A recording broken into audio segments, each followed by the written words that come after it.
What's going on, guys? Filip here, and today I'm going to make a video for you guys that were unable to fix your problem where when you start your Call of Duty Modern Warfare 3 it says that the game is currently unavailable, please try again later.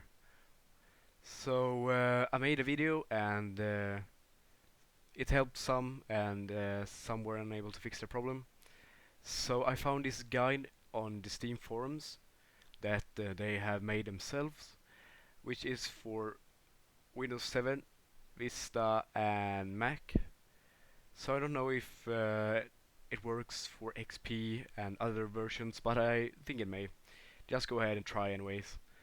So there are about 5 different solutions, including one for Mac. So instead of making a really long video, I'm just going to post the link in the description for you guys to check it out. So the one at the top I think is the one that works best, and then there are also a few down here.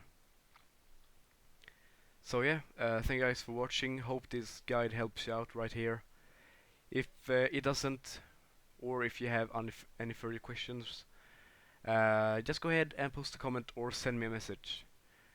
Until next time, hasta luego.